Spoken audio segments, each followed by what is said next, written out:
El día que enterramos a mi esposa, cuando quise dejar una rosa en su ataúd, mi hijo me agarró fuerte del brazo. «Largo de aquí, tú sobras», gritó. Mi hijo me echó del funeral. El aire me faltó.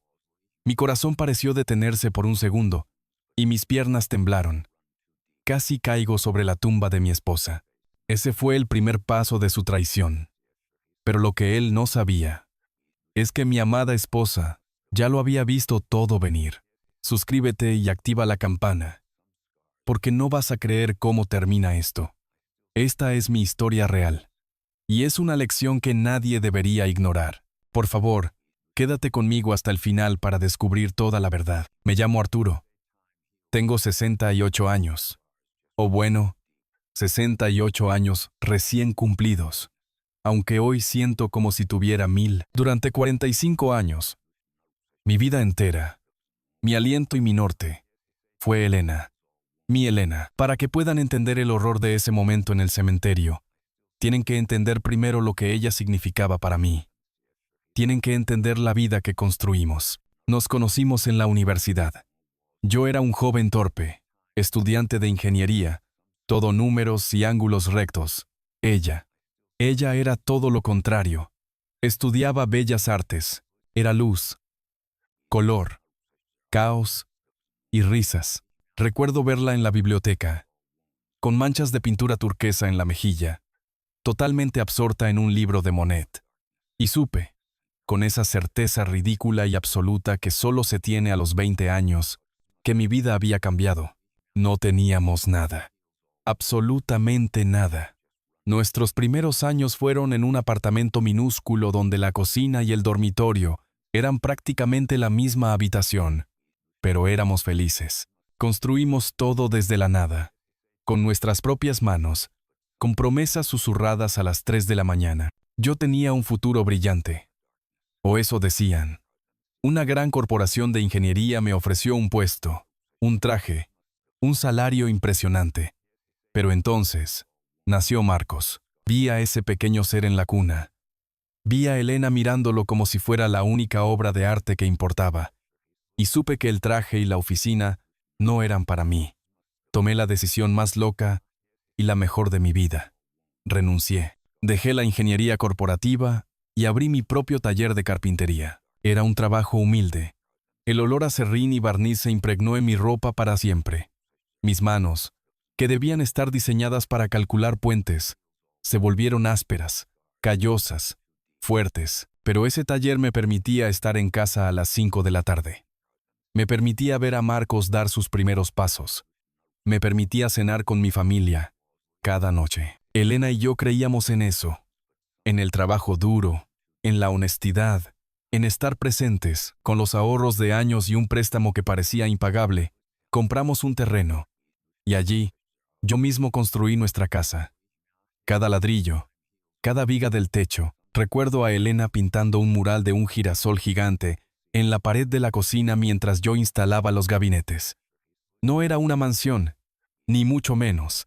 Era una casa de 2 pisos, sólida, honesta. Era nuestro hogar, lleno de risas, del olor de la paella de Elena los domingos y del desorden de un niño creciendo. Y Marcos. Marcos era nuestro orgullo, nuestro único hijo. Era el centro de nuestro universo. ¿Cómo no serlo? Recuerdo la primera vez que dijo papá. Recuerdo las noches en vela, con Elena meciéndolo mientras yo preparaba un biberón. Ambos muertos de sueño, pero unidos en esa preocupación. Elena lo adoraba. Pasaba horas en el suelo con él, leyéndole cuentos de héroes valientes y dragones buenos. Le enseñaba a pintar. El cuarto de Marcos estaba lleno de sus pequeños dibujos, que Elena enmarcaba como si fueran Picassos. Yo, por mi parte, le enseñé lo que sabía. Le enseñé a usar el martillo, a lijar la madera hasta que estuviera suave como la seda. Le enseñé a respetar la herramienta, a respetar el material. Cuando tenía 10 años, construimos juntos una casa para pájaros. Quedó torcida, pero para nosotros era perfecta. Tiene carácter, decía Elena. Marcos era un buen chico. O al menos, yo creía que lo era. Era cariñoso, respetaba a su madre. Creció, Fue a la universidad. Y estábamos tan orgullosos, pero entonces, hace unos 5 años, conoció a Silvia. Silvia era diferente. Ella venía de otro mundo. Un mundo donde el valor de una persona no se medía por su honestidad o su trabajo, sino por la marca de su ropa, el auto que conducía y, sobre todo, por el saldo de su cuenta bancaria. Al principio, intentamos quererla, por Marcos, pero pronto empezaron los comentarios. Sutiles, como pequeñas agujas. Estábamos cenando un domingo, y Silvia dijo, mirando alrededor de nuestro salón, ¿saben? Este estilo rústico es pintoresco. Pero, Arturo, querido, ¿por qué no vendes el taller? Ya tienes una edad. Es mucho trabajo, tanto polvo.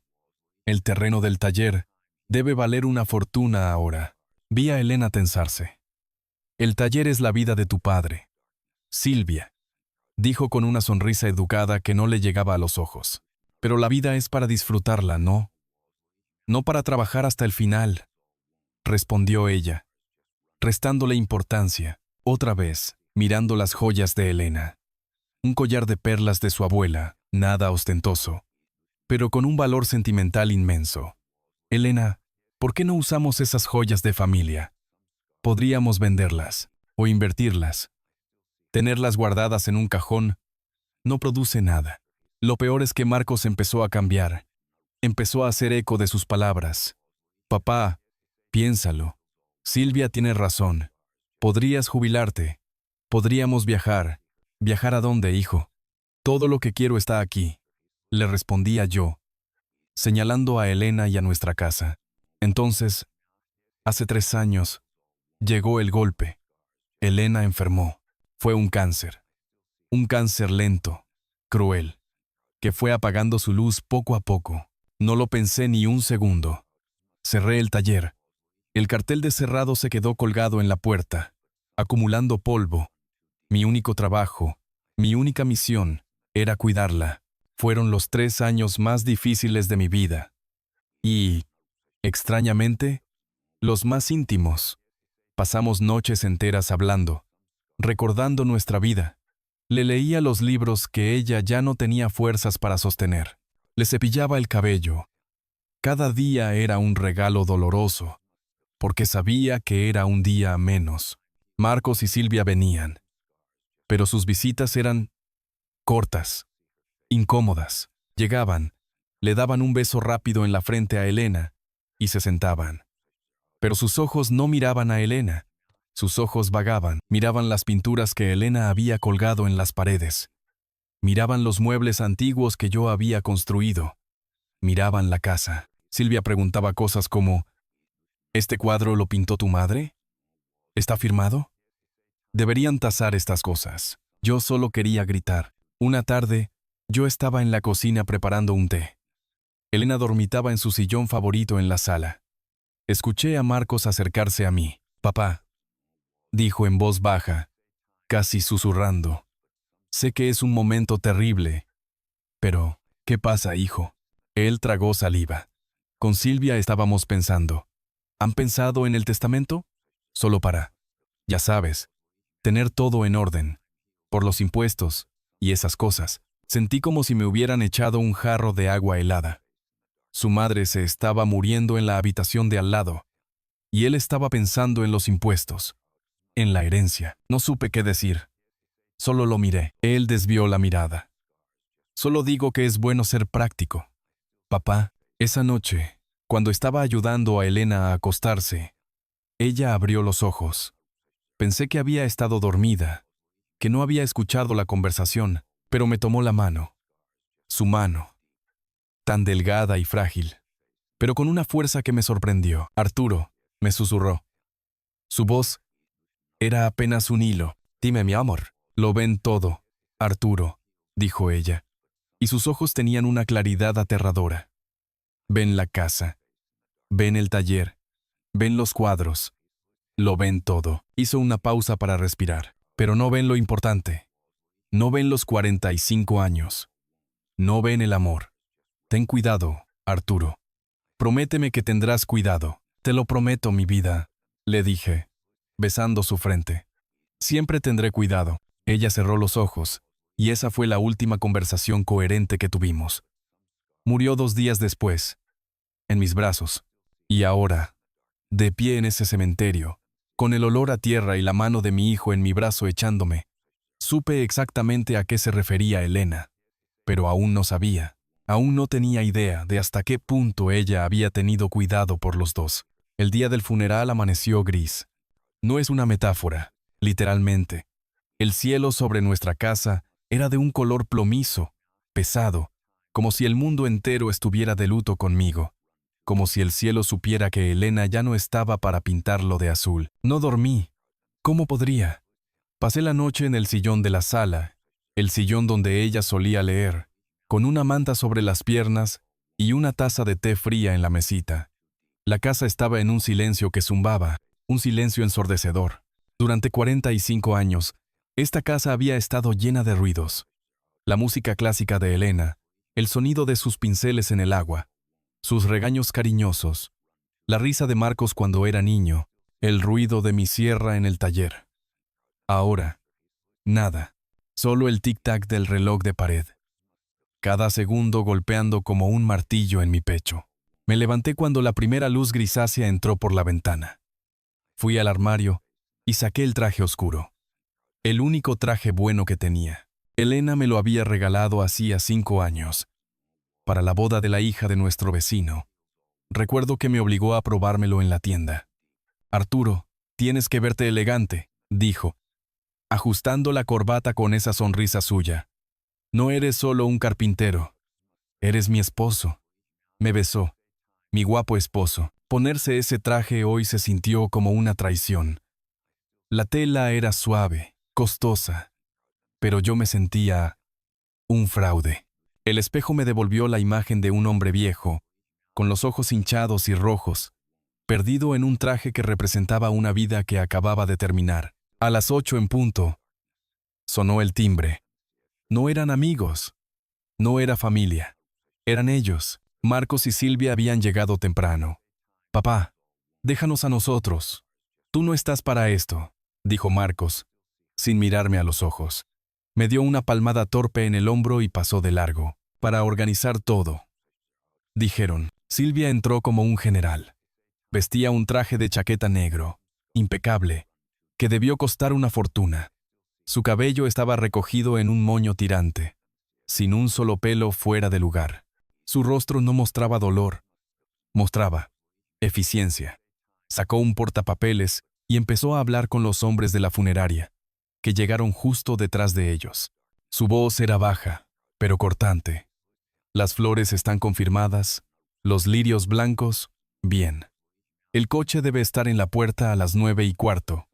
El itinerario es claro. Me senté en el sillón donde había pasado la noche, sintiéndome un extraño en mi propia casa. Ella no estaba organizando un funeral, estaba gestionando un evento corporativo. Era la gerente de luto. Vi cómo señalaba el retrato favorito de Elena, el que yo le había pintado al óleo hace 30 años. ¿Pueden mover esto? Está bloqueando la entrada de luz. Necesitamos que el ambiente sea sobrio, no sentimental. Quise gritar. Esa es mi esposa. Ese es su retrato. Pero la voz no me salió. La advertencia de Elena resonó en mi cabeza. Ten cuidado. Arturo, Marcos mi hijo. Solo asentía a todo lo que Silvia decía. Sí, cariño. Tienes razón, cariño. Se había convertido en su sombra, en la iglesia. Insistieron en que me sentara en la primera fila, entre ellos dos, como si fuera un niño al que tuvieran que vigilar. Me senté en el banco de madera dura, el mismo banco donde habíamos bautizado a Marcos. El olor a incienso y a lirios. Silvia se había salido con la suya, aunque Elena odiaba los lirios. Decía que olían demasiado a enfermedad. Era tan fuerte que me mareaba. Marcos se sentó a mi lado. Tan cerca, pero sentí la distancia entre nosotros como un muro de hielo. No me tocó la mano. No me ofreció un pañuelo. Solo miraba al frente, durante la misa. Mientras el sacerdote hablaba de la vida eterna y la bondad de Elena, mi mente se fue. Recordé nuestro primer beso, bajo la lluvia. Recordé la noche que nació Marcos. Recordé la tarde en que me dijo que estaba enferma. Y cómo le prometí que todo saldría bien. Mentí. Oh, el destino me hizo mentiroso. El dolor era tan profundo, tan absoluto, que apenas podía registrar lo que pasaba a mi alrededor. Era como estar bajo el agua, pero una parte de mí, esa alarma interna que Elena había activado, seguía funcionando. Vi a Marcos. Sacó su teléfono. En mitad de la misa de su madre. Lo puso en silencio, sí, pero la pantalla se iluminó, bañando su rostro de una luz azul fantasmal. Empezó a teclear, a hacer por scroll. No podía creer lo que veía. ¿Qué podía ser más importante que despedirse de su madre? ¿Un correo del trabajo? ¿Un mensaje de un amigo? Entonces, Silvia se inclinó hacia él. Sus labios rojos se movieron rápidos, susurrando en su oído. No miraba al altar, miraba a Marcos, y luego me miraba a mí de reojo. Marcos asentía. Guardó el teléfono, pero supe, con una certeza helada, que no estaban llorando, estaban planeando. La alarma interna sonaba un poco más fuerte. El cementerio fue peor. El viaje hasta allí fue en su coche. Un Mercedes nuevo que olía a cuero y a ambientador de pino químico. Yo miraba por la ventana los árboles borrosos por la llovizna. Ellos hablaban en susurros. Oí palabras sueltas. Después, llamar a Miguel. Los papeles. Miguel era nuestro abogado de toda la vida. El corazón me dio un vuelco. Cuando llegamos al cementerio, el aire era frío. Más frío que en la iglesia. Un viento húmedo que se colaba bajo el traje y me helaba los huesos. Nos reunimos alrededor del agujero abierto en la tierra. El ataúd de caoba bajó lentamente. El sonido de las correas. Ese sonido, nunca lo olvidaré. Yo sostenía una sola rosa blanca. La había cortado esa mañana de nuestro jardín. Era la última rosa de la temporada. Elena las adoraba. Las rosas blancas eran nuestra flor, la primera flor que le regalé. Una que robé de un jardín de camino a nuestra primera cita. El sacerdote dijo las últimas palabras. Polvo eres, y en polvo te convertirás. Arrojó la primera palada de tierra. El sonido sordo sobre la madera me partió el alma. Era mi turno. Di un paso adelante, temblando. Quería dejar mi rosa. Quería decirle adiós. Quería decirle que la amaba, que la vería pronto, que cuidaría de todo, pero antes de que pudiera soltar la rosa, antes de que pudiera decir una palabra, Marcos me interceptó. Su mano, la mano que yo había enseñado a sostener un martillo, se cerró sobre mi muñeca. Con fuerza. Ya está, papá. Es suficiente, dijo. Su voz no era triste. Era impaciente, dura. Lo miré, confundido. ¿Qué? No hagas una escena. La gente está mirando. Me quedé paralizado. ¿Una escena? ¿Despedirme de mi esposa de 45 años era hacer una escena? Con un movimiento rápido, me quitó la rosa de la mano. Mi rosa. Y sin mirarla, la arrojó al agujero. Vi como los pétalos blancos, puros, perfectos, golpeaban la tapa del ataúd y luego eran salpicados por el barro húmedo del fondo. Se manchó. Él había manchado mi último regalo. Fue una bofetada. Literalmente, sentí el impacto en la cara. Retrocedí un paso. El mundo se inclinó. Vi a Silvia, detrás de él con una expresión de alivio, como si hubiera desactivado una bomba. En ese momento, la advertencia de Elena ya no era un susurro. Era un grito ensordecedor en mi cabeza. Ten cuidado. Los amigos y familiares comenzaron a acercarse. Mi viejo amigo Mateo, con quien había trabajado en el taller durante 30 años, se acercó para abrazarme. Con lágrimas en los ojos. Arturo, lo siento tanto, pero antes de que pudiera devolverle el abrazo, Marcos y Silvia me rodearon. Como dos guardias. Gracias por venir, Mateo, dijo Silvia, con una sonrisa triste y falsa. Mi padre está muy afectado. Demasiado. Necesita descansar. Lo mejor es que no hable mucho. Sí, añadió Marcos, poniendo su mano en mi espalda. Pero no era un gesto de consuelo. Era un gesto de control. Lo llevaremos a casa. Él no está en condiciones. Respondieron por mí. Hablaron por mí. Me estaban borrando. Me estaban pintando como a un anciano frágil, senil, incapaz. Y yo, ahogado por el dolor y paralizado por el shock de la rosa, no supe cómo reaccionar. Me sentí como una marioneta. Me guiaron firmemente, alejándome de mis amigos, de la tumba de mi esposa, que ahora estaban cubriendo rápidamente. No me dejaron ver el final. Me guiaron hacia su auto, el Mercedes brillante. No hacia el mío, mi vieja camioneta que olía a serrín y a los viajes de pesca con Elena. Marcos me abrió la puerta trasera como si fuera un chofer o un carcelero. Te llevaremos a casa, papá, dijo, pero no sonaba como una oferta. No sonaba como un hijo cuidando a su padre viudo. Sonaba como una orden. Y mientras me sentaba en ese asiento de cuero frío, supe, con una claridad aterradora, que no iba a casa a llorar en paz. Iba a una trampa. El viaje de regreso fue una tortura silenciosa. Me habían metido en el asiento trasero del Mercedes de Marcos, un coche que olía a cuero nuevo, y a un pino químico y agresivo. Olía a dinero, no a vida. Mi vieja camioneta, la que estaba aparcada junto al taller, olía a serrín, a aceite de linaza y al perfume barato de rosas que Elena siempre rociaba. Olía a hogar. Yo miraba por la ventana, pero no veía nada. Veía fantasmas. Veía la calle por la que llevé a Elena a casa desde el hospital, con Marcos en sus brazos.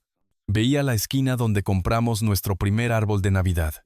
Veía el parque donde le enseñé a Marcos a montar en bicicleta.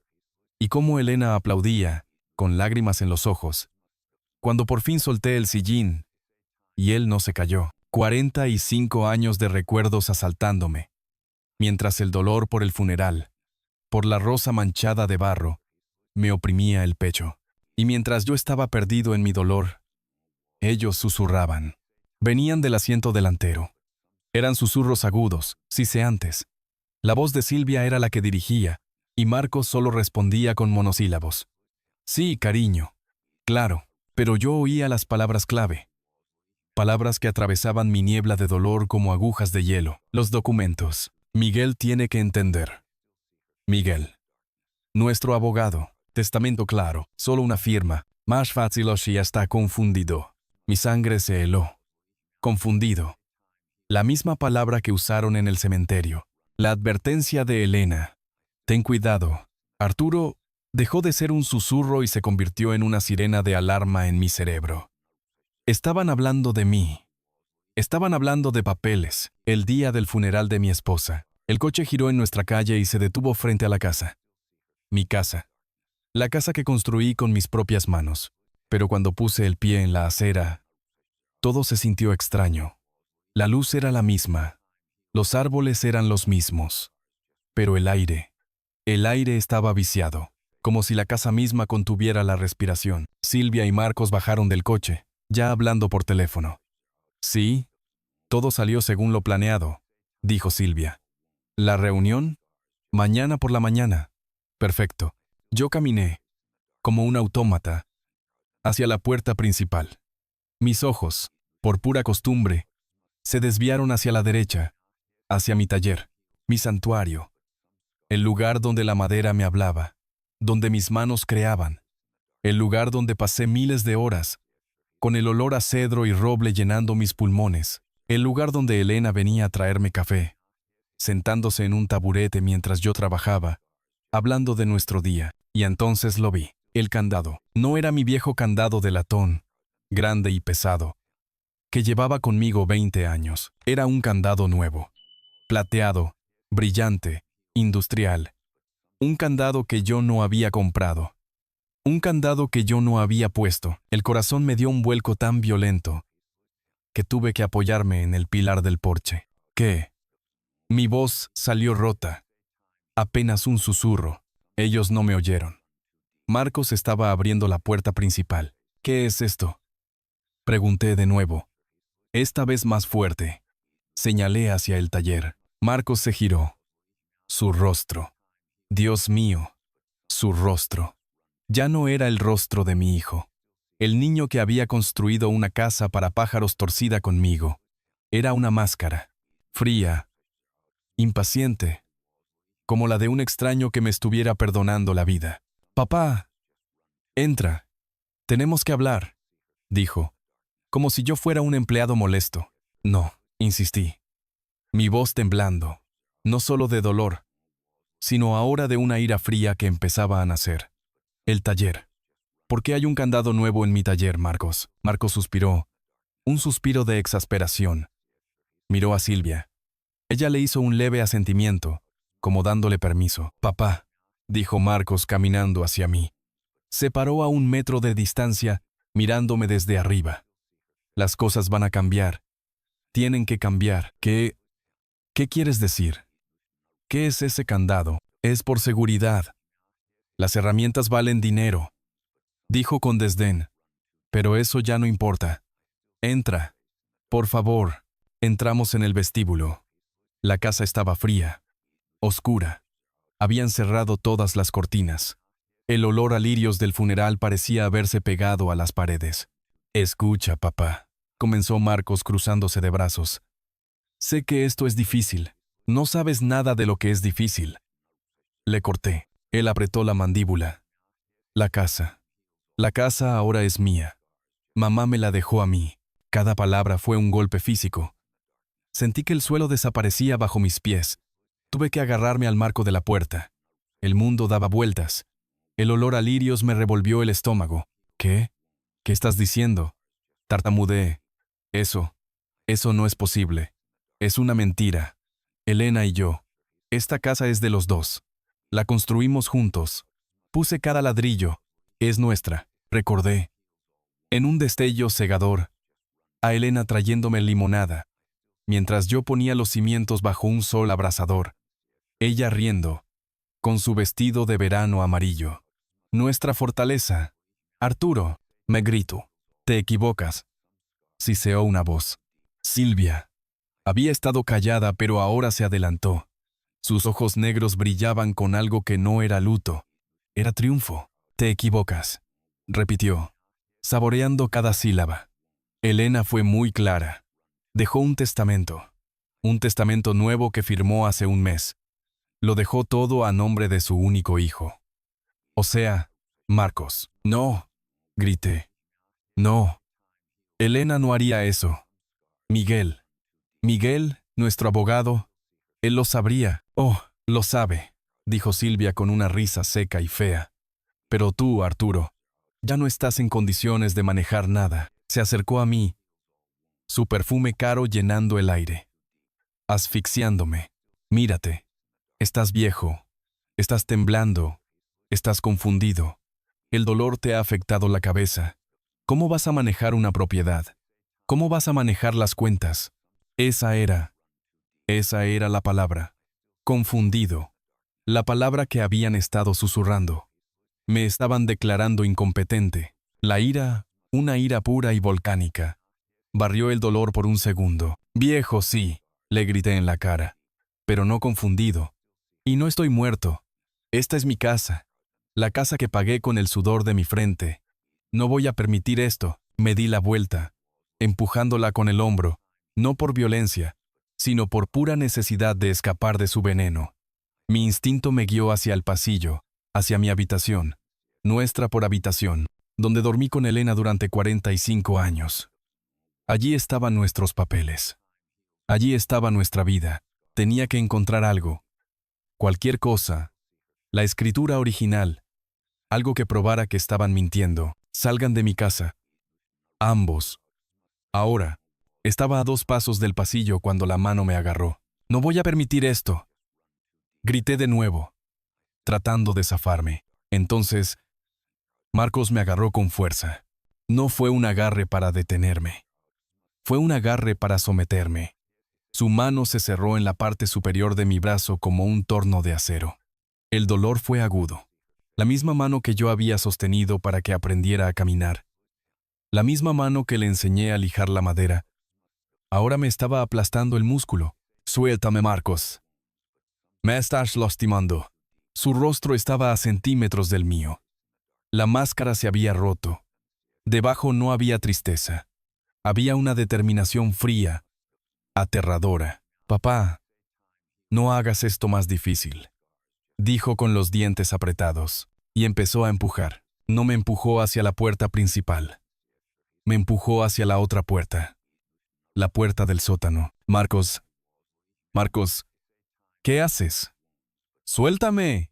Yo luchaba, pero él era joven, fuerte, y estaba lleno de esa furia fría. Yo era un hombre de 68 años, destrozado por el luto, con las piernas débiles por no haber dormido. Tropecé. Marcos, no. Abrió la puerta del sótano de una patada. El olor a humedad, a polvo y a frío, subió como un fantasma. Entra, ordenó. No. ¿Te has vuelto loco? Me dio un empujón final. Un empujón violento con ambas manos en mi pecho. Perdí el equilibrio. Caí hacia atrás, por los 2 primeros escalones, golpeándome la cadera y el codo contra la pared de cemento. Aterricé de mala manera en el pequeño descansillo. El dolor fue agudo, pero el shock fue peor. Me giré, apoyándome en mis manos temblorosas. Marcos, él estaba en lo alto de la escalera. Y detrás de él, en la penumbra del pasillo, vi a Silvia. Estaba sonriendo. Una sonrisa leve, satisfecha, triunfante. Esa imagen se quemó en mi cerebro. Mi hijo me encerró. La realización me golpeó como un tren. Esto no era una discusión. Esto era un golpe de estado. Me arrastré hacia la puerta. Marcos, abre la puerta. ¿Qué estás haciendo? Él no respondió. Simplemente cerró la puerta. El sonido de la madera pesada encajando en el marco fue definitivo. Asterisk clack. Asterisk. Escuché el sonido metálico. Un chirrido. El sonido de una llave girando en una cerradura vieja y oxidada. La cerradura que siempre estaba allí, pero que nunca, jamás, habíamos usado. ¿Marcos? ¡Marcos!, grité, golpeando la madera con mis puños. ¡Abre esta puerta! ¡Hijo! ¡Por favor! Nada. Y luego, su voz. Moficada por la madera gruesa, pero inconfundible. «Te quedarás ahí hasta que seas razonable», gritó. Su voz ya no era fría. Estaba llena de rabia. «Estás confundido, papá. Necesitas tiempo para pensar». ¿Razonable? ¿Encerrándome? Grité de vuelta, el pánico subiendo por mi garganta. «Hay papeles que firmar, papá». Su voz se acercó al ojo de la cerradura. «El abogado los traerá mañana. Papeles que transfieren el taller. Las cuentas. Todo. Hasta que no firmes todo a mi nombre. No sales de ahí». Un escalofrío recorrió mi espalda. Más frío que el suelo de cemento. El taller. Las cuentas. Todo. Me quedé helado. No era solo la casa. Era mi vida entera. Mi legado. Mi sustento. El pánico se convirtió en desesperación. Empecé a golpear la puerta de nuevo, con toda la fuerza que me quedaba, con mis palmas, con mis puños. «Marcos, Marcos, por el amor de tu madre, no hagas esto. Por favor, hijo. Tu madre. Ella no querría esto. Por el amor de Elena». Mis nudillos dolían. La puerta ni se movió. Hubo un largo silencio al otro lado. Un silencio tan pesado que casi podía oír mi propio corazón latiendo de terror. Pensé que se había ido, pero entonces su voz regresó. Ya no gritaba. Era baja, tranquila y 1000 veces más aterradora. Justo al otro lado de la madera. «Mamá ya no está, papá». Una pausa. Ella se fue. Y ahora mando yo. Escuché sus pasos alejándose. Y los tacones de Silvia, un por clic-clac, por rítmico, como una cuenta atrás, alejándose con él. El silencio que siguió fue absoluto. Me deslicé por la puerta, hasta quedar sentado en el suelo frío y polvoriento. El olor a humedad me llenó la nariz. La única luz era un débil resplandor que venía de la bombilla desnuda al final de la escalera. Me miré las manos. Estaban rojas y empezaban a hincharse por los golpes. Estaba solo, encerrado en el sótano de mi propia casa, por mi propio hijo. En el día que acababa de enterrar al amor de mi vida, las primeras horas fueron una neblina, un zumbido en mis oídos, el eco de la llave girando en la cerradura, los pasos de mi hijo alejándose. Todo rebotaba en mi cráneo. Me quedé allí, en el suelo polvoriento, al pie de la escalera del sótano, durante no sé cuánto tiempo. Minutos. ¿Horas? El tiempo había dejado de tener sentido. Mi cadera me lanzaba punzadas de dolor por la caída. Y mis nudillos ardían por los golpes contra la puerta. Pero ese dolor era un ancla. Un recordatorio de que esto era real. ¿Era real? ¿Mi hijo? ¿Marcos? ¿Mi niño? Me arrastré, gimiendo por el esfuerzo, hasta la pared opuesta. Había una cama vieja allí.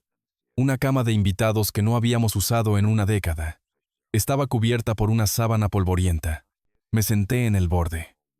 El colchón se hundió bajo mi peso con un crujido cansado. La única luz provenía de un pequeño tragaluz, una rendija rectangular cerca del techo, al nivel del jardín. La luz gris del funeral. Ahora se estaba volviendo más oscura. Se estaba haciendo de noche. La noche del día en que enterré a mi esposa. Repetí la escena una y otra vez. La frialdad en sus ojos. Esa máscara de determinación. Y la sonrisa de Silvia. Esa sonrisa triunfante, casi imperceptible. Cuando me empujó, ella lo había planeado. Y él lo había ejecutado. ¿Qué hice mal? Susurré a la oscuridad. El sonido de mi propia voz, rota y áspera, me asustó. ¿Qué hicimos mal, Elena? Mi mente, desesperada por encontrar una razón, empezó a excavar en el pasado. Como un perro rabioso buscando un hueso, busqué la raíz de este veneno. ¿Lo consentimos demasiado? Recordé a Marcos con 16 años. Quería una motocicleta. Yo le dije que no. Rotundamente no. Era peligroso. Le dije que si quería una, tendría que trabajar en el taller conmigo, ahorrar cada céntimo y comprarla él mismo. Discutimos. Él gritó que yo era un tacaño, que no entendía nada. Se encerró en su cuarto. Y recordé a Elena, viniendo a mí esa noche, poniendo su mano suave sobre mi brazo calloso. Arturo, por favor, es nuestro único hijo. Todos sus amigos tienen una. No quiero que se sienta menos. Yo cedí. Siempre cedía por ella. Está bien, Elena, pero solo una pequeña. Y con la mejor protección. Le compramos la motocicleta. La usó durante 3 meses. La estrelló contra un seto. Y luego la dejó oxidándose en el garaje. Nunca trabajó una sola hora en el taller para pagarla. Fue ese el momento. El momento en que aprendió que gritar y exigir era más fácil que trabajar y ganar. Me froté la cara. El polvo se mezcló con las lágrimas secas. Y Silvia. Recordé el día que Marcos la trajo a casa. Hará unos 5 años. La primera cena. Yo había hecho mi famosa paella. Elena había puesto la mesa bonita. Silvia entró. Y la energía de la casa cambió. Sus ojos no miraban a las personas. Miraban las cosas. Vi cómo sus ojos tazaban el marco de plata de nuestra foto de bodas. Cómo miraba los cuadros de Elena en la pared. «¡Qué casa tan acogedora!», dijo. Y la forma en que lo dijo hizo que sonara como si dijera pequeña y vieja. Esa noche, cuando se fueron, le dije a Marcos: «Hijo, esa mujer no me da buena espina. Hay algo en sus ojos». Marcos se puso a la defensiva inmediatamente. «Papá, por favor, ¿no puedes estar feliz por mí? La amo. Es inteligente, es ambiciosa. Solo dale una oportunidad». Y Elena me había dicho: «Arturo, dale una oportunidad». Si Marcos la ama, y volví a ceder. ¿Qué hice mal? Fui débil. Fui un padre blando y un esposo complaciente. Creí que el amor significaba ceder, no poner límites. Y ahora estaba pagando el precio. Recordé la advertencia de Elena. «Ten cuidado, Arturo». Ella lo vio. En su lecho de muerte, ella vio esto. Vio la codicia en sus ojos cuando pensaban que dormía. Vio sus susurros sobre documentos y testamentos. Ella lo supo. Y trató de advertirme. Y yo estaba demasiado ocupado llorando su pérdida para ver la amenaza que tenía delante. La primera noche pasó. Fue la noche más larga de mi vida. El frío del sótano se me metió en los huesos. Me acurruqué en esa cama polvorienta, temblando. No tenía manta, no tenía agua, Solo el dolor de mi cadera y el eco de la voz de mi hijo. Ahora mando yo. Nadie vino. Escuchaba. Cada pequeño crujido del piso de arriba era una tortura. ¿Eran ellos? ¿Venían a ver si estaba vivo? ¿Venían a disculparse? Escuché pasos. Murmullos. El sonido del televisor. Estaban viviendo sus vidas. Arriba. En mi casa. Mientras yo estaba aquí abajo. Llegó la mañana. La luz grisácea volvió a llenar el tragaluz. Mi boca estaba seca como el algodón. El hambre empezó a roer mis entrañas. El dolor del luto se mezclaba con el dolor físico del hambre y el frío. Escuché pasos acercándose a la puerta del sótano. Me levanté de un salto, a pesar del dolor. Mi corazón dio un vuelco. ¿Esperanza? «Marcos», grité. Mi voz era un graznido. «Marcos, hijo, ¿estás ahí?» Silencio. Y entonces, escuché un sonido en la parte inferior de la puerta. Un raspado. Retrocedí. Vi como un plato de plástico blanco se deslizaba por el hueco entre la puerta y el suelo. Un plato, como el que se le da a un perro.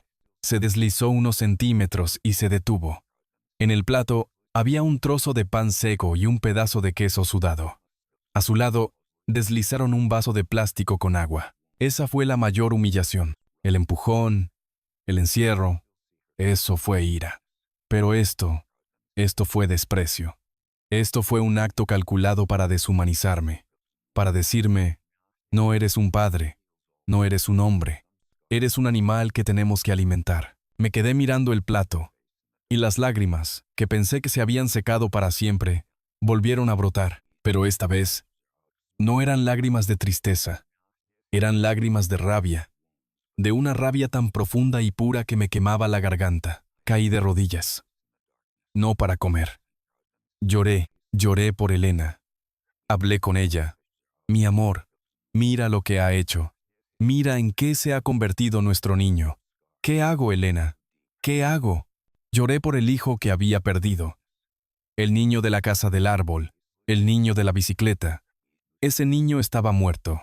El hombre que estaba arriba, el que me daba de comer como a un perro, era un monstruo. Lloré por mi vida destrozada, por mi estupidez, por mi debilidad. Estuve así no sé cuánto tiempo, arrodillado en el suelo de cemento, llorando frente a un trozo de pan seco. Y entonces, algo cambió.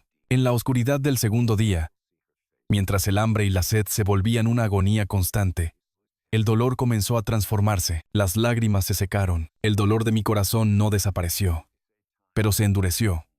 Se convirtió en algo frío, pesado y afilado, como un trozo de acero. La tristeza dio paso a una ira fría y clara.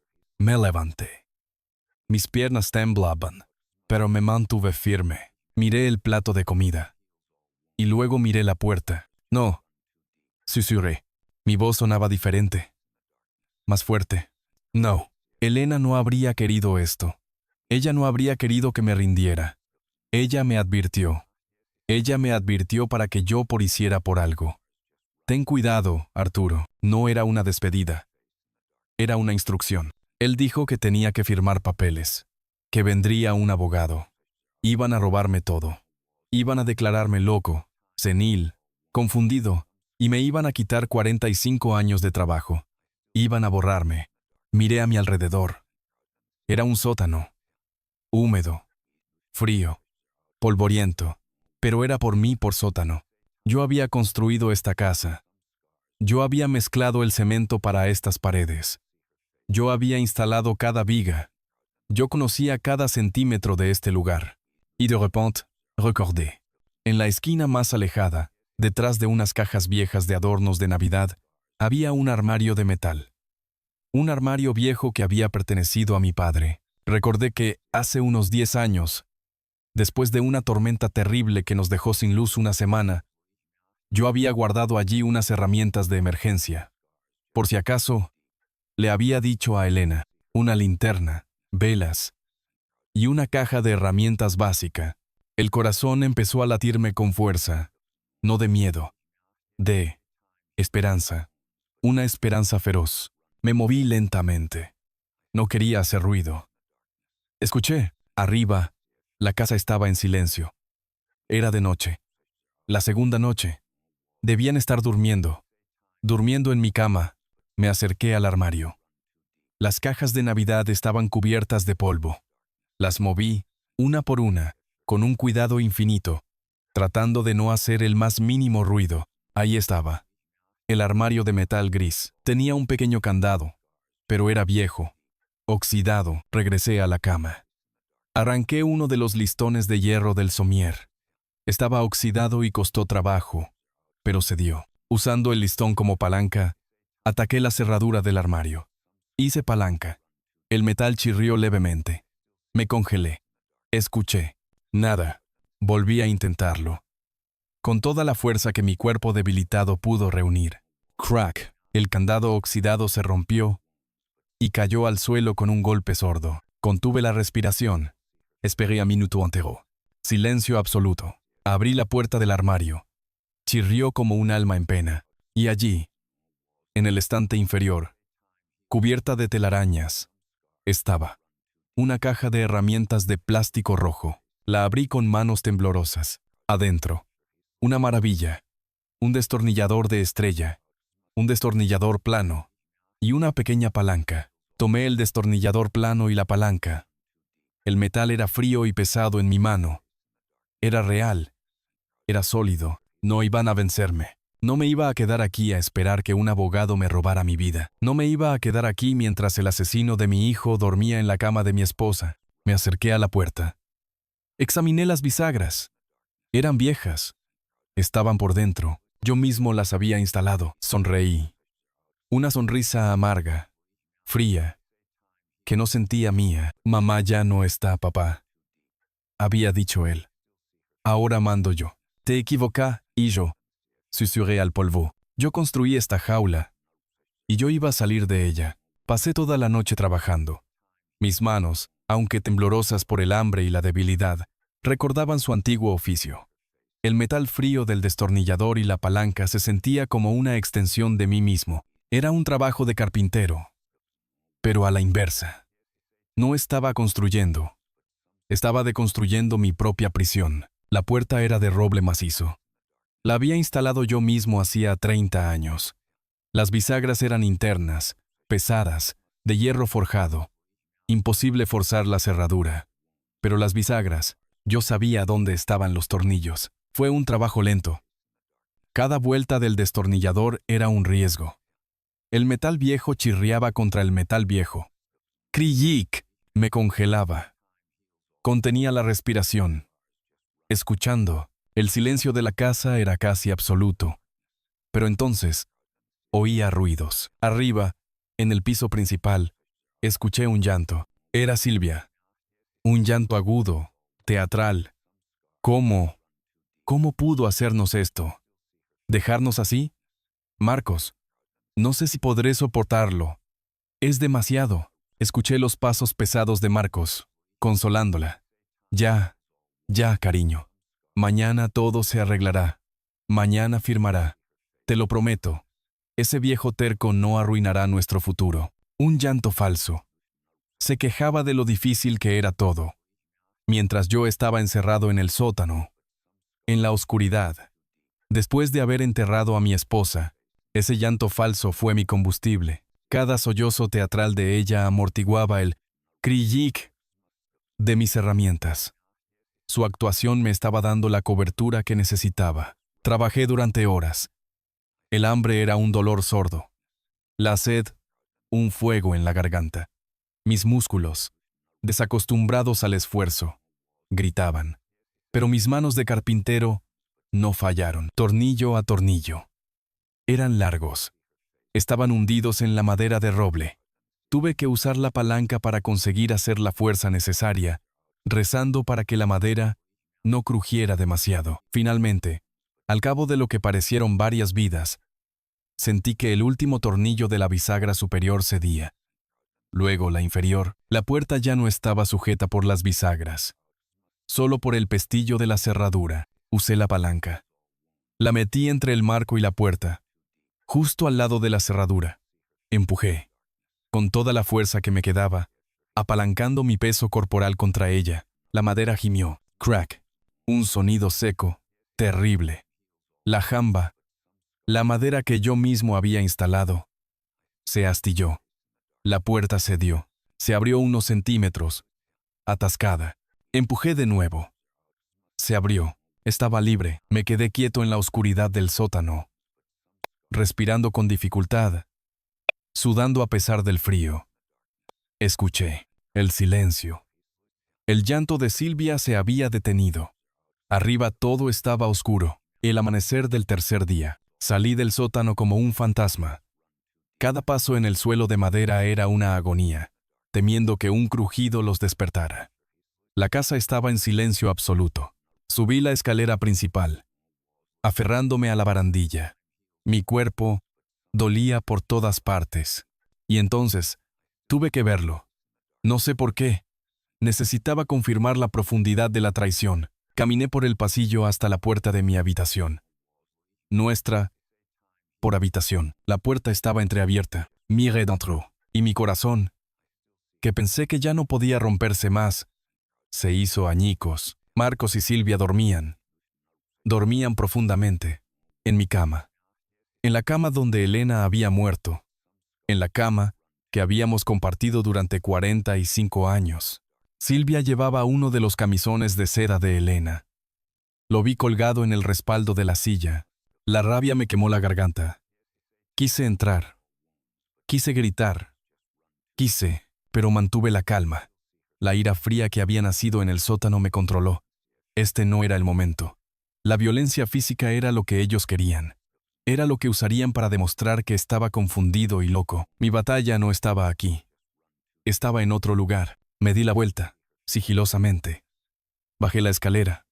No cogí nada. Ni mi cartera, ni mis llaves.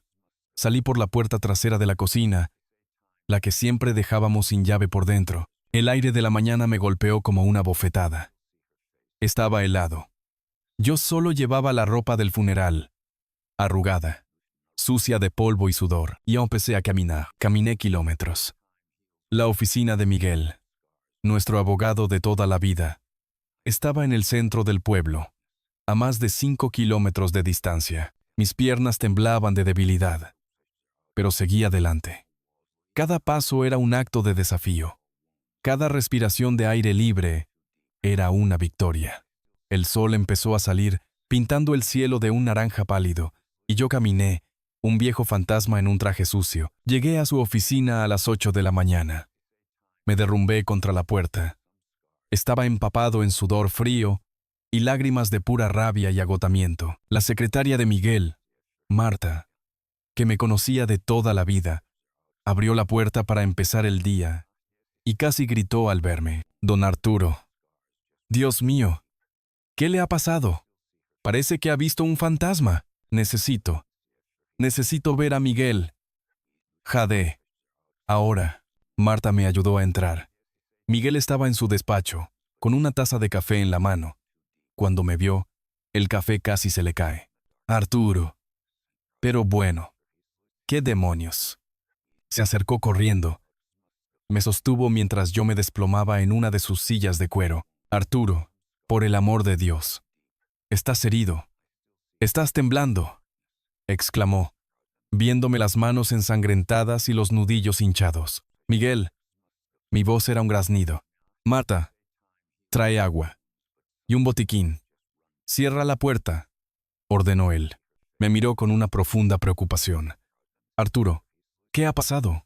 Marcos me llamó ayer. Me dijo que estabas devastado, que no querías ver a nadie. Me dijo que te estabas tomando el duelo muy mal, que estabas indispuesto, que no te dejara pasar llamadas. Tomé el vaso de agua que Marta me trajo y bebí como si fuera el primer trago de mi vida. Miré a Miguel. A mi amigo, de 30 años. Miguel. Marcos mintió. ¿Qué quieres decir? No estaba indispuesto, Miguel. Estaba prisionero. La cara de Miguel palideció. ¿Qué? Miguel. Marcos me encerró. Me encerró en el sótano. El día del funeral. Me empujó, me encerró bajo llave, y me dijo que no saldría hasta que firmara unos papeles que tú ibas a traer hoy. Papeles para darle todo. El taller. Las cuentas. Todo. El silencio en el despacho fue absoluto. Marta se llevó la mano a la boca. La cara de Miguel pasó, en menos de 3 segundos, de la preocupación más profunda a una furia fría, controlada, que nunca le había visto. Sus ojos se entrecerraron. Apretó la mandíbula con tanta fuerza que vi un músculo tensarse en su cuello. Ese malnacido, susurró. Se levantó. Fue a la puerta de su oficina y le puso el seguro. Volvió a su escritorio. Se sentó. Arturo, dijo. Su voz ahora era puro acero profesional. Siéntate. Respira. Voy a pedir un café cargado para ti. Porque hay algo que debes saber. Hay algo que Elena preparó. Mi corazón dio un vuelco. ¿Elena? ¿Ella sabía? Arturo, dijo Miguel, inclinándose sobre su escritorio. Elena era la mujer más inteligente que he conocido. Mucho más que tú y que yo. Ella sabía exactamente la clase de codicia que tenía Marcos.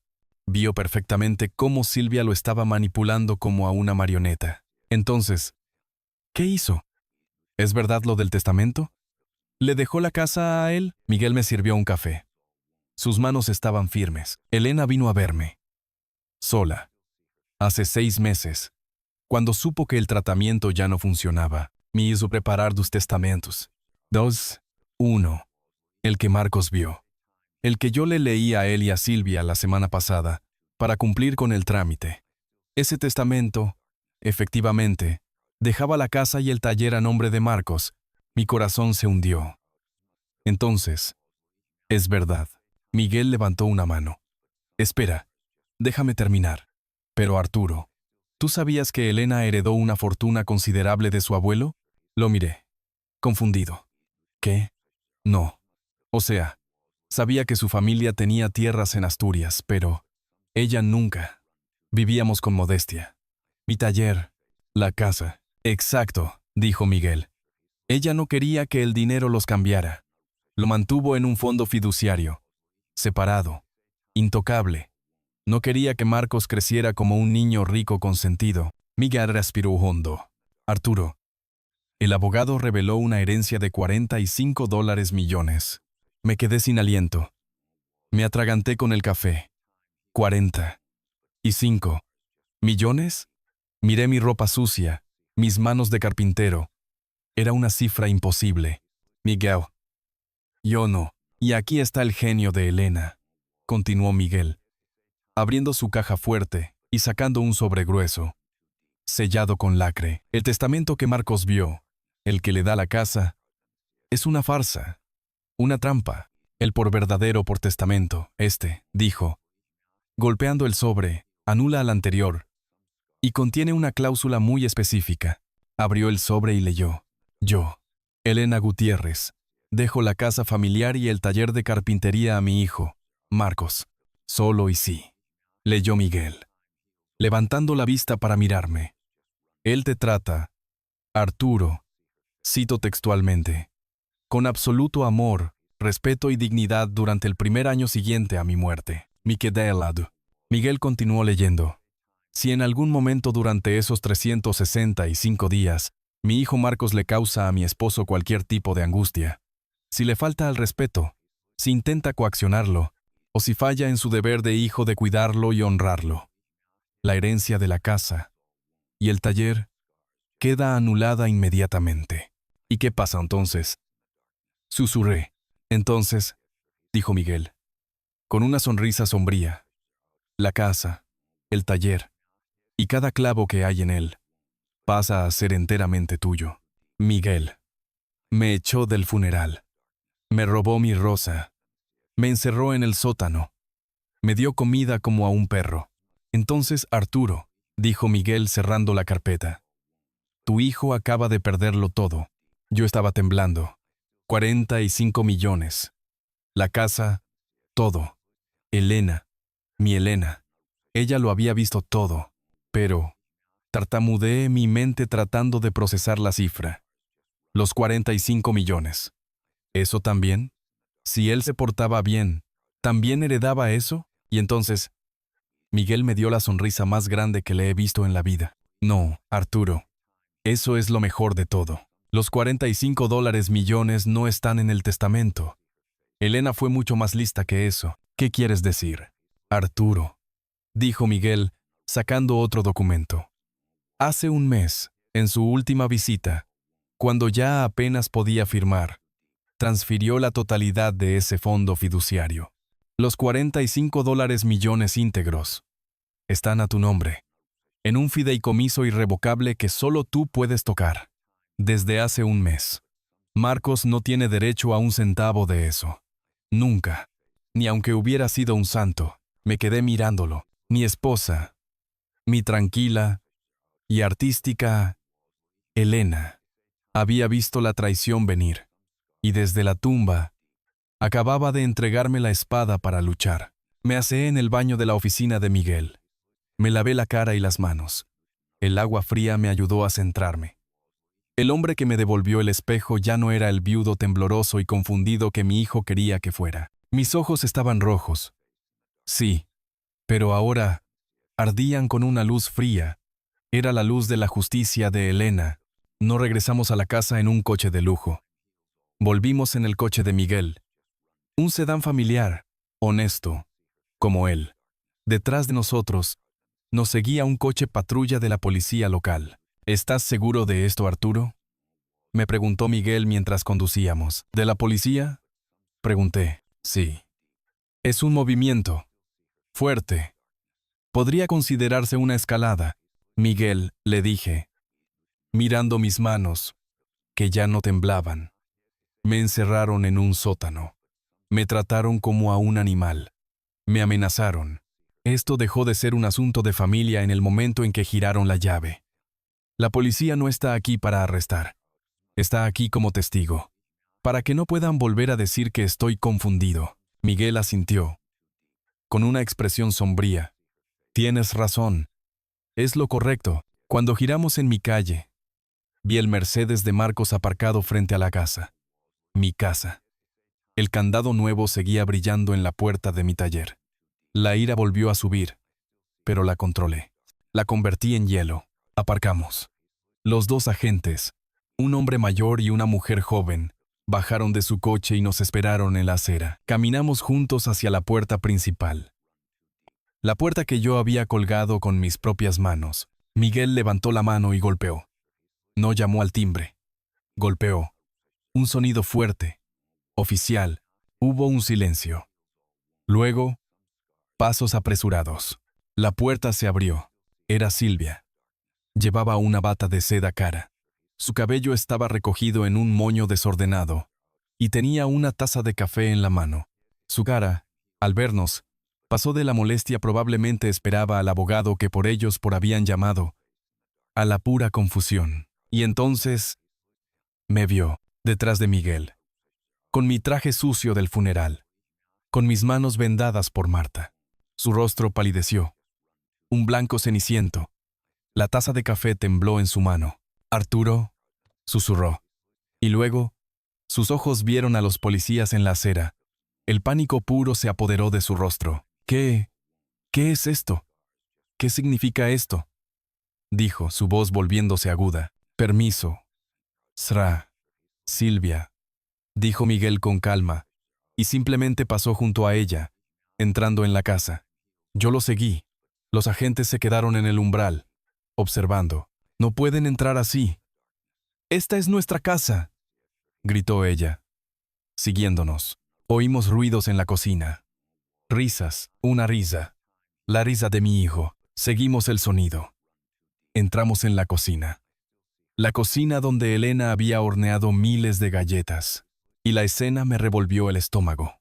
Marcos estaba sentado a la mesa, en pijama, con su portátil abierto. En la pantalla, pude ver el logo brillante de un coche de lujo, un Maserati. A su lado, había catálogos de viajes. Las Maldivas, decía uno. Estaba riendo, mirando la pantalla. Ya te digo, cariño, pediremos el interior de cuero rojo. ¿Te imaginas? Levantó la vista porque sintió la sombra. Su risa murió en su garganta. Se atragantó, me vio, y su reacción no fue de culpa, ni de vergüenza. Fue de pura furia. «Papá», gritó, poniéndose de pie de un salto. tirando la silla hacia atrás. ¿Cómo demonios saliste? Forzaste la puerta. Se giró y vio a Miguel. Y luego, vio a los policías en el pasillo. El pánico lo golpeó, pero reaccionó de forma diferente a Silvia. Él atacó. «¡Oficiales!», gritó, señalándome con un dedo tembloroso. «Gracias a Dios que están aquí. Tienen que detener a este hombre. Es mi padre, pero no está bien. Está senil. Sufre de demencia. Es peligroso». Forzó la puerta del sótano donde lo teníamos por su propia seguridad. «Está allanando nuestra casa», me llamó este hombre. Los agentes me miraron, luego a Miguel. El agente mayor dio un paso al frente. «¿Su casa, dice usted?» «Sí. Mi madre nos la dejó. Tenemos el testamento». «Él está», empezó Marcos. «No es su casa, señor Marcos», intervino Miguel. Su voz era tranquila, pero cortaba el aire. Puso su maletín sobre la mesa de la cocina, encima del catálogo de las Maldivas. «Me llamo Miguel Fernández. Soy el abogado del difunto, Lasra. Elena Gutiérrez.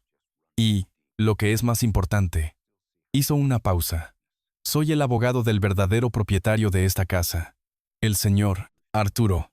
Marcos se quedó boquiabierto. «¿Qué estupidez está diciendo? ¡El testamento!». «Ah, sí, el testamento», dijo Miguel, abriendo su maletín. «Ustedes vieron un testamento, es cierto, pero no vieron el testamento por final». Sacó el sobresellado con lacre. Elena era una mujer muy inteligente. Sabía con quién trataba. Los ojos de Silvia se entrecerraron. «Cálmese, señora. Los agentes están aquí como testigos de esta lectura. Cualquier interferencia será registrada», dijo Miguel con frialdad. Abrió el documento. El testamento final de Elena Gutiérrez, firmado hace 6 meses, anula todos los anteriores y contiene una cláusula específica. La llamo la cláusula de dignidad. Marcos y Silvia se miraron. El miedo empezaba a reemplazar su ira. Miguel leyó en voz alta.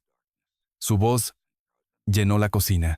«Dejo la casa familiar en calle del Roble número 14 y el taller de carpintería adjunto a mi hijo, Marcos, con una condición única e inquebrantable». Miguel levantó la vista y miró fijamente a Marcos. «Solo y sí. Durante el primer año natural siguiente a mi muerte, mi hijo Marcos trata a mi amado esposo, Arturo, con absoluto amor, respeto y dignidad». El silencio en la cocina era tan espeso que se podía cortar. La cara de Marcos estaba blanca. «K». Miguel continuó leyendo. «Si en algún momento durante esos 365 días mi hijo le causa a mi esposo angustia deliberada, si le falta al respeto, si intenta coaccionarlo, o si falla en su deber de hijo de cuidarlo y honrarlo, la totalidad de esta herencia, la casa y el taller, quedará anulada». Miguel dobló el papel lentamente. «Y entonces», dijo Miguel, mirándome, «la casa, el taller y todo su contenido pasa a ser propiedad única y exclusiva de mi esposo, Arturo». Marcos empezó a temblar. «No, eso no es legal, no puedes probar». «Oh, creo que sí podemos», dijo Miguel. Se giró hacia mí. «Arturo, ¿te han tratado con amor, respeto y dignidad desde el funeral de Elena?» Toda la fuerza de la habitación se centró en mí. Los policías me miraban. Miguel me miraba. Silvia me miraba con odio. Y Marcos. Marcos me miraba con terror. Yo no le respondí a Miguel. Miré directamente a mi hijo. «Me echaste», dije, mi voz baja y áspera. «Me echaste del funeral de tu madre. Me quitaste la rosa que corté para ella y la tiraste al barro». Escuché a la agente de policía tomar aliento. «Arturo fue encerrado», continuó Miguel, «hablando por mí ahora, bajo llave en el sótano de esta casa, por su propio hijo. Fue por su seguridad», gritó Marcos, desesperado. Estaba fuera de sí. «¿Fue por su seguridad, señor Marcos?», preguntó Miguel, «que le pasó un plato de comida fría por debajo de la puerta, como si fuera un perro.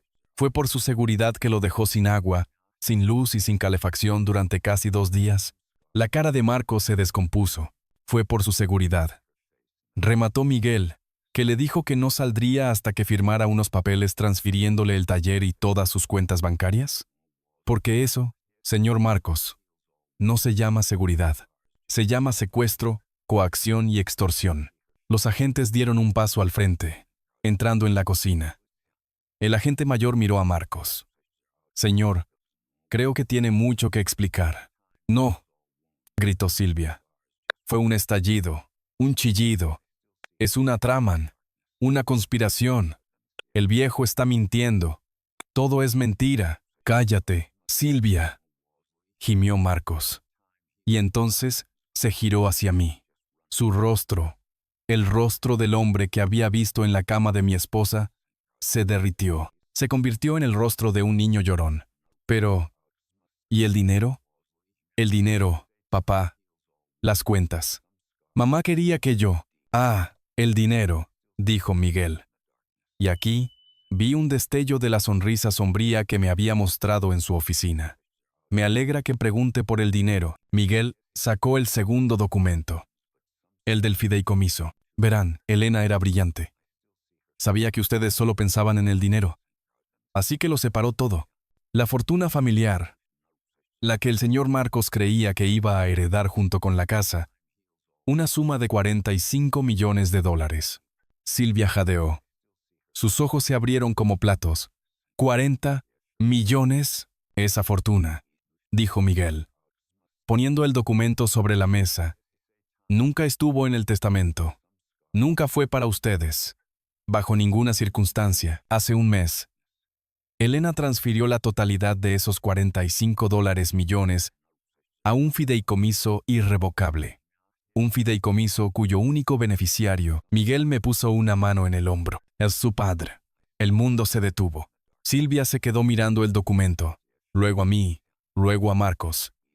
Su cerebro calculaba, recalculaba y fallaba. Miguel dio el golpe de gracia. Así que, para resumir, ustedes, por su crueldad, por su codicia, no solo han perdido esta casa y el taller, no solo han violado la única condición de su madre, sino que han demostrado, frente a testigos y agentes de la ley, exactamente por qué Elena se aseguró de que no tocaran ni un solo céntimo de su verdadero legado. La reacción fue explosiva. Silvia fue la primera. Lanzó un grito que no parecía humano. Un alarido de pura avaricia frustrada. Mentiroso. Ladrón. Es nuestro. Me lo prometió. Corrió hacia la mesa e intentó arrebatar los papeles. El agente mayor la interceptó. Señora, cálmese. Atrás, pero fue Marcos. Fue Marcos lo que me rompió. Mientras Silvia gritaba y luchaba, Marcos se derrumbó, literalmente. Sus piernas cedieron, cayó al suelo de la cocina, de rodillas, y empezó a llorar. Sollozos fuertes, húmedos, patéticos. No, lloriqueaba. No, no, no. Y entonces empezó a gatear. Gateó por el suelo, sobre el catálogo de Maserati, y se agarró a las perneras de mi pantalón. Se aferró a mí.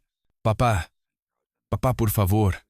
No, por favor, papá, no hagas esto. Me quedé rígido, mirando la coronilla de mi hijo. Papá, fue Silvia, fue ella. Ella me envenenó la mente, me obligó, me dijo que estaba senil, me dijo que era lo mejor. Yo estaba confundido. Estaba confundido por el dolor de la muerte de mamá. Papá, por favor, soy tu hijo. Soy tu único hijo. No puedes hacerme esto. Levantó la cara. Estaba roja, llena de mocos y lágrimas. Era una caricatura grotesca del niño que yo había amado. Lo miré. Busqué en sus ojos. Busqué al niño de la bicicleta. Busqué al joven orgulloso. Busqué algo. Y no había nada. Solo terror y avaricia. Lo miré. Y por primera vez, ya no veía a mi hijo. Veía a un extraño. Un extraño patético, arrodillado en el suelo de mi cocina. Me agaché. No para abrazarlo. Me agaché hasta que mi cara estuvo a centímetros de la suya. El dolor no confunde, Marcos. Le dije, Mi voz era un susurro, pero cortó sus sollozos. El dolor saca la verdad. Y esta, dije, señalando a Silvia, a los catálogos, y luego a él, es tu verdad. Me levanté, quitando sus manos de mis pantalones, como si limpiara basura, me giré hacia la puerta. Miguel. Agentes. Gracias. Mi abogado les dará una declaración completa. Luego, miré a los dos que seguían en el suelo. Tienen 1 hora, dije. Cojan sus cosas personales, sus ropas, sus teléfonos, y váyanse. Marcos me miró, sin entender. Vete de mi casa, dije. Cada palabra como un martillo. De la casa de tu madre. Han pasado 6 meses desde ese día. No volví a ver a Marcos. Miguel se encargó de todo. La policía tomó mi declaración. Y aunque podría haber presentado cargos por secuestro, decidí no hacerlo. El castigo de Elena era suficiente. Perderlo todo era peor que la cárcel para ellos. Supe por Miguel que Silvia lo dejó esa misma tarde. La rata fue la primera en abandonar el barco que se hundía. Vendí la casa. No podía quedarme. Demasiados fantasmas. El fantasma de Elena, feliz, en la cocina. Y los fantasmas nuevos, el llanto falso de Silvia, la cara de odio de Marcos, la imagen de ellos en mi cama. Vendí el taller. Vendí cada herramienta, cada trozo de madera, con el dinero de la venta de la casa. Y con los $45 millones que Elena me había confiado, hice exactamente lo que ella habría querido. Creé la Fundación Elena Gutiérrez. Hablé con Miguel. No quería el dinero para yates o coches de lujo. Quería que la advertencia de Elena sirviera de algo. La fundación tiene un propósito muy simple: proporcionar asistencia legal gratuita y alojamiento de emergencia para ancianos que están siendo víctimas de abuso familiar, para padres y madres que están siendo silenciados, declarados confundidos, coaccionados para firmar sus vidas. Ahora, vivo en un apartamento pequeño, cerca del mar. El olor a sal y aserrín me recuerda a los buenos tiempos. Aprendí, de la forma más dura posible, que la verdadera herencia no es el dinero que dejas en una cuenta. La verdadera herencia es el respeto que enseñas y el que exiges para ti mismo. A veces, la mayor traición no viene de un enemigo, sino del lugar que más has amado. Pero no es un final, es una lección. Te enseña a encontrar una fuerza que no sabías que tenías, una fuerza que mi Elena supo que yo necesitaría. Aprendí que el amor no significa ceder hasta romperte. Y aprendí que nunca es tarde para defender tu dignidad. Si mi historia te ha tocado el corazón, si crees firmemente que la dignidad no tiene precio y que la justicia, aunque tarde, siempre debe prevalecer, por favor, te pido que me dejes un corazón en los comentarios. Gracias. Gracias de verdad por escucharme. No es fácil desnudar el alma de esta manera. Revivir el día más oscuro de mi vida, la traición y el encierro. Pero sentí que era mi deber hacerlo. Mi nombre es Arturo. Y como han escuchado, aunque perdí al hijo que crié, al niño que le enseñé a usar un martillo, encontré un nuevo propósito. La Fundación Elena es ahora mi misión, pero esta historia, compartirla con ustedes, también lo es. Me da una fuerza inmensa saber que mi voz ha cruzado la pantalla y ha llegado hasta ti. Me gustaría saber desde qué ciudad o desde qué país me estás escuchando. Mi historia llegó a México, a Argentina, a Estados Unidos, o quizás estás aquí cerca, en algún rincón de España. Déjamelo saber. Leer tus palabras me hace sentir que no estoy solo en esta lucha. Tu apoyo significa que mi voz, y sobre todo, la voz y la sabiduría de mi amada Elena, siguen vivas. Ella es la verdadera heroína de esta historia. La vida nos golpea de formas que nunca esperamos. ¿Has enfrentado alguna vez una traición tan profunda que, aunque te rompió, te obligó a encontrar una fuerza que no sabías que tenías? Si te sientes cómodo, me gustaría leer tu historia en los comentarios. Vivimos en un mundo que a veces se mueve demasiado rápido. Un mundo donde a menudo los ancianos somos vistos como una carga. Nos llaman confundidos, incapaces o seniles. A menudo cuando somos más vulnerables. ¿Conoces a alguien que esté pasando por una situación de abuso familiar en silencio?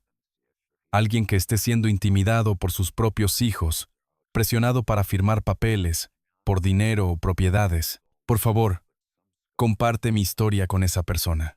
A veces, saber que no estás solo, saber que un viejo carpintero pudo salir de un sótano y recuperar su vida, es el primer paso para que ellos también recuperen la suya. Y si algo quiero que te lleves de mi experiencia, es esto. Recuerda siempre protegerte. Protégete legal y emocionalmente. El amor que damos a nuestros hijos debe ser inmenso, pero no debe ser ciego. Habla con abogados de confianza. Haz testamentos claros, como mi Elena. No esperes a que sea demasiado tarde.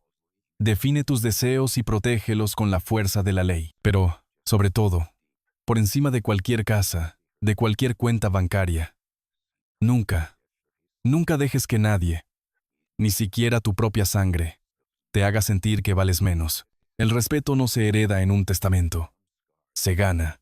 Y tu dignidad es la única fortuna que nadie, jamás, te puede arrebatar. Gracias por escucharme.